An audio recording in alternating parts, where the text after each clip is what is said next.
ராகு கேது பயிற்சி. மீன ராசியில் இருக்கக்கூடிய ராகு பகவான் கும்பராசிக்கு பயிற்சி ஆகிறார். கன்னி ராசியில் இருக்கக்கூடிய கேது பகவான் சிம்ம ராசிக்கு பயிற்சி ஆகிறார். இந்த ராகு கேது நிழல் கிரகங்கள், நிறம் மாறும் கிரகங்கள். உங்கள் ஜனனகால ஜாதகத்தில் எந்த வீட்டில் இருக்கோ அந்த வீட்டதிபதியோட பலன்களை கொடுக்கும். கோச்சார அடிப்படையில் சனியுடைய வீட்டில் ராகு, சூரியனோட வீட்டில் கேது. சனி சூரியன் பகை கிரகங்கள். ராகு பகவானுக்கு வீடு கொடுத்த கிரகம் சனி. இப்போ ராகு பகவானுக்கு 2ஆம் இடத்துல சனி பகவான் இருக்கிறார். கேது பகவானுக்கு வீடு கொடுத்த கிரகம் சூரியன். அவர் ஒரு மாதம் ஒரு கட்டத்தில் இருப்பார் அந்த சூரிய பகவான். ஏன்னா ஒவ்வொரு மாதம் ஒவ்வொரு கட்டத்தில் ஒவ்வொரு ராசியில் இந்த சூரிய பகவான். அப்போ கேது பகவான் கொடுக்கக்கூடிய பலன்கள் எப்படி இருக்கும்? மாத ஒரு பலன்களாக இருக்கும். ஆனால் ராகு பகவான் கொடுக்கக்கூடிய பலன்கள் நிரந்தரமாக இருக்கும். ஏன்னா சனி பகவான் வீடு கொடுத்த கிரகம் ராகு பகவானுக்கு 2ஆம் இடத்துல இருக்கிறார். அப்போ ராகு பலமாக இருக்கார். அங்கே கேது பகவான் மட்டுமே மாத ஒரு பலன்களை கொடுக்கும். உங்களுடைய ஜனனகால ஜாதகத்தில் ராகு பகவானும் கேது பகவானும் யாரோட வீட்டில் இருக்காங்க, எந்த வீட்டில் இருக்காங்களோ அந்த வீட்டதிபதி யார்? சனி பகவானுக்கு பகை கிரகமா இல்லை நட்பு கிரகமா? இது மாதிரியான அமைப்புகளில் இருக்கக்கூடிய ராகுவும் கேதுவும் உங்கள் ஜனனகால ஜாதகத்தில் எந்த ராசியில் இருக்கிறார்கள் அப்படிங்கிறத கமெண்ட் செக்ஷனில் எனக்கு பதிவு பண்ணுங்கள். 12 ராசிகளில் இருக்கக்கூடிய 27 நட்சத்திரங்களுக்கும் உடைப்பட்ட நட்சத்திரங்களோடு சேர்த்து 36 நட்சத்திரங்களுக்கும் தசாபுத்தி பலன்களாக கணித்திருக்கிறேன். மகர ராசி உத்திராடம் நட்சத்திரம், இது சூரியனோட நட்சத்திரம். தசா காலங்கள் 6 வருடம். என்னோட கணக்குப்படி 3 வருடத்தை நான் கணக்கில் எடுத்துக்கிறேன். உங்கள் சுய ஜாதகத்தில் என்ன தசாபுத்தி இருப்பு இருக்கோ அதை நீங்கள் கணக்கில் வச்சுங்க. 3 வயசு வரைக்கும் சூரிய தசை நடப்பில் வந்தால் பிறகு 10 வருடங்கள் சந்திர தசை. 3 + 10 13. 13 வயசு வரைக்கும் சந்திர தசை நடப்பில் வரும். 13 வயசுக்கு பிறகு 7 வருடங்கள் செவ்வாய் தசை. 13 + 7 20. 20 வயசு வரைக்கும் செவ்வாய் தசை நடப்பில் வரும். 16 வயசுலேருந்து 20 21 வயசு வரைக்கும் இப்போ செவ்வாய் தசை நடப்பில் வருது. ராகு கேது பயிற்சி. ராசிக்கு 2ஆம் இடத்துல ராகு, 8ஆம் இடத்துல கேது. இந்த ராகு பகவான் இந்த மகர ராசிக்கு தசாபுத்தி ரீதியாக என்ன பலன்களை கொடுக்க போகிறார்?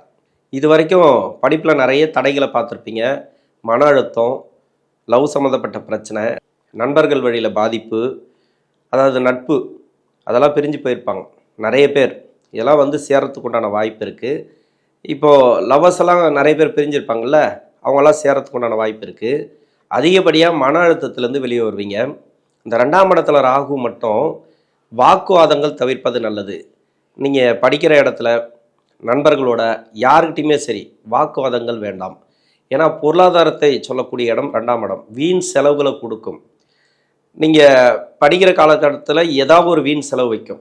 அதனால் தேவையில்லாத செலவுகளை குறைக்கிறது நல்லது. வீண் வாக்குவாதங்களை குறைக்கிறது நல்லது. உணவு பழக்க வழக்கங்களை மட்டும் கொஞ்சம் கவனமாக இருங்க செவ்வாய் தசையில் இருக்கிறவங்க. ஏன்னா செவ்வாய் அப்படிங்கிறது 4ஆம் அதிபதினு சொல்லக்கூடியவர், லாபஸ்தானாதிபதினு சொல்லக்கூடியவர். இந்த ராசிக்கு நன்மை செய்யாது. வேற ஒரு லக்னமாக இருந்தீங்கன்னாக்கா அந்த லக்னத்துக்கு யோகாதிபதியாக இருந்தால் இப்போ 7.5 சனி விடுதலையான பிறகு உங்களுக்கு நல்லா இருக்கும் அப்படின்னு எடுத்துக்கலாம். நல்லாவே இருக்கும். பொதுவாக படிக்கக்கூடிய காலத்தில் செவ்வாய் தசை இந்த சின்ன வயசில் பெருசாக கெடுபலன்கள் பண்ணாது. கொடுத்துருந்தா அந்த 7.5 சனியில் நிறைய கொடுத்துருக்கலாம்.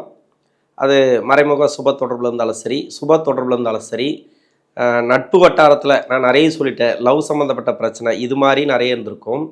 இதுக்கெல்லாம் சம்மந்தப்படலை எந்த கிரகமோ அப்படின்னாக்கா உங்களுக்கு படிப்பில் ஒரு சில தடைகள், மந்த நிலை இதுமாரி கொடுத்துருக்கலாம். இது எல்லாமே மாறும். இப்போ 7.5 சனி விடுதலை 2ஆம் இடத்துக்கு ராகு பகவான் வர்றதும் 8ஆம் இடத்துக்கு கேது வர்றதும் நன்மை செய்யுமா அப்படின்னாக்கா ஓரளவுக்கு தான் நன்மை செய்யும். ராகு பகவானால் எந்தவித தொல்லையும் இல்லாமல் காப்பாற்றும். எந்த ஒரு பிரச்சனை வந்தாலும் சரி அந்த குரு பார்வை ஒன்றே சிறப்புன்னு எடுத்துக்கலாம். 20 வயசுக்கு மேலே 38 வயசு வரைக்கும் ராகு தசை. இந்த ராகு பகவான் தசை நடத்தக்கூடிய கிரகம் 2ஆம் இடத்துல உட்கார்றார். 8ஆம் இடத்துல கேது. உடல் உபாதை ஒரு சில பேருக்கு உண்டு. உணவு பழக்க வழக்கங்களை மட்டும் கொஞ்சம் கவனமாக இருங்க. இது வரைக்கும் நிறைய அவமானப்பட்டீங்க இந்த ராகு தசையில். ஏன்னா ராகு ஏன் உங்களுக்கு நல்லது செய்யலை? உங்கள் சுய ஜாதகத்தில் ராகு எங்கே இருக்காரோ அந்த வீட்டதிபதி ராகு பகவானுக்கு நல்ல நிலைமையில் இருந்தால் மட்டும்தான் அந்த ராகு தசை நல்லா இருக்கும். இல்லை அது பகை கிரகமாக இருக்குது உங்கள் லக்னத்துக்கு, சனி பகவானுக்கு பகை கிரகமாக இருக்குது அப்படின்னாக்கா 7.5 வருஷம் உங்களை படாத பாடுபடுத்துச்சு, சொல்ல முடியாத கஷ்டங்களை கொடுத்துச்சு, எதை எடுத்தாலும் கஷ்டம்தான். நீங்கள் நல்லாவே போயிட்டுருக்கலாம், அருமையாக இருந்திருக்கலாம், வேலைவாய்ப்பு அது இதுன்ட்டு.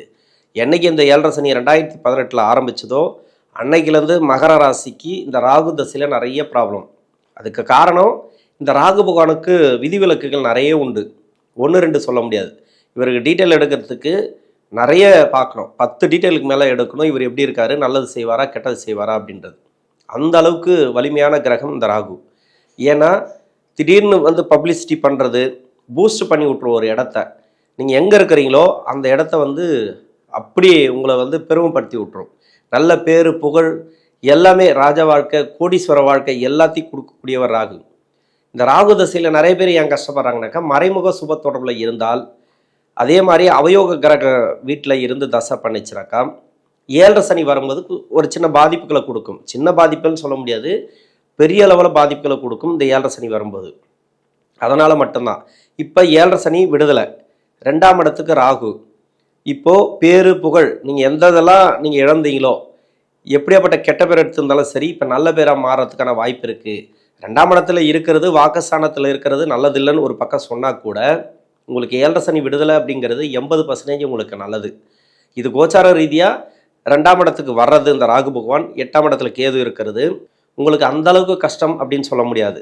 2018 எந்த அளவுக்கு கஷ்டப்பட்டீங்களோ இப்போ அப்படி கிடையாது. இப்போ 200% நல்லா இருக்குது அப்படின்னு எடுத்துக்கலாம். 100% கூட கிடையாது, 200%. இப்போ நினைக்கிறது நடக்கும். நீங்கள் எடுக்கக்கூடிய முடிவுகள் தெளிவாக இருக்கும். இருந்தாலும் அமைதியாக செய்யுங்க. நீங்கள் என்ன செய்கிறீங்கன்னு அது யாருக்குமே தெரியக்கூடாது. என்ன முடிவு எடுக்கிறீங்கன்னு யாருக்குமே தெரியக்கூடாது. நடந்தது நடந்துச்சு, இது வரைக்கும் படாத பாடு. இப்போ எடுக்கக்கூடிய முடிவுகள் நல்லாயிருக்கும். நீங்கள் தேடக்கூடிய வாழ்க்கை உங்களுக்கு நல்லபடியாக கிடைக்கும்.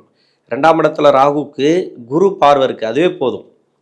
பெரிய கெடுபலன்கள் வராது. வந்தால் தலைக்கு வந்தது தலைப்பாக்கையோடு போயிடும் இல்லையா, அது மாதிரி ஒரு பழமொழி சொல்லுவாங்க, அது மாதிரி போயிடும். சின்னதாக வந்துட்டு சின்னதாக ஒரு அடி அடிச்ச மாதிரி இருக்கும், பெருசாக வலி இருக்காது, தெரியாது, அடித்தது கூட தெரியாது. வேலை வாய்ப்பில் நல்ல ஒரு மாற்றம், வேலையில் ஒரு நல்ல ஒரு முன்னேற்றம் இப்போ இருக்கும். ஆல்ரெடி வேலை செய்கிறீங்க அப்படின்னாக்கா உங்களுக்கு வந்து அந்த வேலையில் ப்ரொமோஷன் கிடைக்கிறது, இல்லை சம்பள உயர்வு, இது மாதிரி வந்துடும். இது மாதிரியான அமைப்புகளை இந்த காலகட்டங்களில் கொடுத்துரும். இந்த சனி பகவான் 3ஆம் இடத்துக்கு, குரு வந்து ராசிக்கு 6ஆம் இடத்துல. இது அவயோக கிரகம் மறையிறது நல்லது தான், இல்லைன்னு சொல்ல. பார்வை தான் நமக்கு நல்லது. 2ஆம் இடத்துக்கு குருவுடைய பார்வை இருக்குது அப்படின்றதுனால குடும்பஸ்தானத்துக்கு. இப்போ திருமணத்துக்காக முயற்சி பண்ணுறீங்க, இது வரைக்கும் திருமண ரீதியாக நிறைய பிரச்சனை உங்களுக்கு. ஏன்னா ஒன்று திருமணம் நடந்திருக்காது, திருமணம் நடந்திருந்தாலும் பிரச்சனையில் இருக்கும். இது மாதிரியான கஷ்டங்களை அனுபவிக்கக்கூடிய நபர்களுக்கு இந்த ராகு தசை அப்படிங்கிறது சிறப்பு. திருமணத்தில் வெற்றி வாய்ப்புகள், கணவன் மனைவி பிரிஞ்சிருக்கக்கூடிய கணவன் மனைவி சேர்ந்து வாழக்கூடிய வாய்ப்பு. ஒரு சில பேர் வந்து டைவர்ஸுக்கு போயிருப்பாங்க, இப்போ திருந்தி வரத்துக்கான வாய்ப்பு இருக்குது. இல்லை முடியல சார், முடிஞ்சு போச்சு, டைவர்ஸு அந்த அளவுக்கு போயிட்டாங்க, இதுக்கப்புறம் திரும்பி வரத்துக்கு வாய்ப்பு இல்லை. ஏன்னா 7.5 சனியில் அந்த அளவுக்கு வார்த்தைகளை விட்டுருப்பீங்க நீங்களோ இல்லை அவங்களோ. அந்த அளவுக்கு உங்கள் மேலே ஒரு நெகட்டிவ் வைப்ரேஷன் இருந்தது 7.5 சனியில். பிரிஞ்சவங்களுக்கு மட்டும் சொல்கிறேன், உங்கள் மேலே என்ன மாதிரியான காழ்ப்புணர்ச்சி இருந்தாலும் அதை வந்து வக்கரமாக கொட்டி தீர்த்துருப்பாங்க. அது வந்து அந்த நேரத்தோட விளைவு. இப்போ அது மாறிடுச்சு. இப்போ வருவாங்களான்னு கேட்டால் அந்த வார்த்தைகள் நமக்கு முன்னாடி வந்து நிற்கும். அவங்க பண்ணது இல்லை நீங்கள் பண்ணது, நீங்களே கூட அவங்களுக்கு ஆப்போசிட்டாக போயிருக்கலாம். இது மாதிரியான ப்ராப்ளம் எல்லாம் வந்து அங்கே நிற்கும்போது வாழக்கூடிய வாய்ப்பு இருக்காது. ஆல்ரெடி வந்து அந்த கிரகம் அப்படி தான் இருக்கும். உங்களுக்கு 2ஆம் தாரம் அது மாதிரி இருக்கும், பிரியக்கூடிய சூழ்நிலை அது மாதிரி டைமில் அப்படி இருக்கலாம். அதனால் இப்போ டைவர்ஸ் வரைக்கும் போயிடுச்சு அப்படின்னாக்கா இதன் பிறகு மறுமண வாழ்க்கை அமையக்கூடிய வாய்ப்பு இருக்குது. வேலை ரீதியாக நல்ல ஒரு முன்னேற்றம். இப்போ தொழிலில் இருக்கிறீங்க, தொழிலில் வந்து கடன் பிரச்சனை ஆயிடுச்சு, இப்போ கடன் பிரச்சனை தீரும். உடல் உபாதைகள், நோய் நொடி பிரச்சனைகள், சொல்ல முடியாத கஷ்டங்கள் இருந்தது இல்லையா, எல்லாமே கிளியர் ஆகிறதுக்கான வாய்ப்புகள் கூடுதலாக இருக்குது. குடும்பஸ்தானத்துக்கு குருவுடைய பார்வை, நல்ல ஒரு பொருளாதார வளர்ச்சி, கொடுத்த பணம் வரும், வாங்கின பணத்தை கொடுப்பீங்க, இந்த கடன் பிரச்சனையெல்லாம் தீரக்கூடிய வாய்ப்புகள் அதிகமாக இருக்குது. 38 வயசுக்கு மேலே 54 வயசு வரைக்கும் குரு தசை. 12ஆம் அதிபதி 3 குடையவர், இவர் நன்மை செய்ய மாட்டார். கோச்சார ரீதியாக மறைகிறாரு. 2ஆம் இடத்துக்கு பார்வை, ராகுவுக்கு பார்வை. இந்த ராகு பகவான் என்ன பண்ணும், விபரீத ராஜயோகத்தை கொடுக்கும். திடீர் அதிர்ஷ்ட வாய்ப்புகள், திடீர் வந்து பண வரவு. இப்போ கொடுத்த பணம் வரும், நிறைய மணியெல்லாம் லாக் ஆகிருக்கும், உங்களுக்கு பணம் லாக் ஆகிருக்கும், கொடுத்த பணம் வந்திருக்காது, இப்போ வரக்கூடிய சூழ்நிலைகள் ஏற்படும். அது மட்டும் இல்லாமல் திருமண வாழ்க்கையில் இருக்கக்கூடிய நெருக்கடிகள், ரொம்ப நாளாக வந்து ப்ரொமோஷனுக்காக எதிர்பார்த்துருப்பீங்க, இப்போ ப்ரொமோஷன் கிடைக்கும். வேலையில் நல்ல ஒரு வளர்ச்சி, வேலையில் வேலை அழுத்தங்கள் இருக்காது. குறிப்பாக பெண்களுக்கு பார்த்தீங்கன்னாக்கா சுற்றி எல்லாமே பிரச்சனை தான் அவங்களுக்கு. கணவன் மனைவி பிரச்சனை, மாமியார் மருமவ, இல்லை சொந்த பந்தங்கள் எல்லாமே அவங்கள வந்து போட்டு வாட்டி வதக்கி எடுத்துகிட்டு இருப்பாங்க அந்த பெண்களுக்கு. அது மாதிரியான பெண்களுக்கு, மகர ராசியில் இருக்கக்கூடிய உத்திராட நட்சத்திரக்காரர்கள் பெண்களுக்கு இப்போ வளர்ச்சி, இப்போ எல்லாமே மாறும். இப்போ சொந்த பந்தங்கள் சேர்ந்து வரும், மன அமைதி கிடைக்கும், வேலையில் நல்ல ஒரு முன்னேற்றம், நீங்கள் வச்ச நகை இருக்குது இல்லையா அதெல்லாம் மீட்டெடுக்கக்கூடிய சூழ்நிலை, ப்ராப்பர்ட்டி ரீதியாக நீங்கள் நிறைய அடகு வச்சுருப்பீங்க, ஏதோ ஒரு லோனு ஏதோ ஒரு விதமாக பேங்க்கில் கூட வச்சுருக்கலாம், விட்டு போன பொருள் இப்போ வந்து சேரக்கூடிய வாய்ப்பு இந்த குரு தசையில். ஏன்னா குரு தசை நன்மை செய்யாது தான், இல்லைன்னு சொல்ல, கோச்சார ரீதியாக மறையுது. உங்கள் சுய ஜாதகத்தில் மறைமுக சுப தொடர்பில் இருந்தாலோ இல்லை யோகம் செய்யக்கூடிய இடத்துல இருந்து தசை பண்ணாலோ, யோகம் செய்யாத கிரகம் தான் மறைமுக சுப தொடர்பில் இருந்துச்சுனாக்கா குரு பகவான் யோகம் செஞ்சிடும். அப்படி இல்லை உங்கள் ஜாதகத்தில் வந்து சேர்க்கை, லக்னாதிபதியோட சேர்க்கை இல்லை சுபர்களோட சேர்க்கை, யோகம் செய்யக்கூடிய கிரகத்தோட சேர்க்கை, அந்த நட்சத்திரம் ஏறி தசை நடத்தியிருந்தால் 7.5 சனியில் நல்லது பண்ணியிருக்காது. இப்போ 7.5 சனி முடிஞ்ச பிறகு உங்களுக்கு நல்லது பண்ணும், அது தொடரும், நல்ல ஒரு வெற்றி வாய்ப்புகளை கொடுக்கும். இந்த குரு தசையில் 54 வயசுலேருந்து 73 வயசு வரைக்கும் சனி தசை. சனி தசை நல்லது பண்ணோம், ராசியாதிபதி சனி தசை ஒன்றும் பண்ணாது, 7.5 சனி ஒன்றும் பண்ணாது அப்படின்னு சொன்னவங்களான நான் பார்த்துருக்கேன். அப்படி கிடையாது. சனி பகவானுக்குன்னு ஒரு தனித்தன்மை இருக்குது. ஒரு புயல் மாதிரி, இந்த புயல் வரும்போது ஒரு கட்டடம் ஸ்ட்ராங்காக இருந்தால் அமைதியாக இருக்கும், விட்டுட்டு போயிடும். கட்டடம் ஸ்ட்ராங் இல்லை அப்படின்னாக்கா அடிச்சு தூளாகிடும். கட்டடம்னு நான் எதை சொல்கிறேன்னாக்கா தசா புத்தி.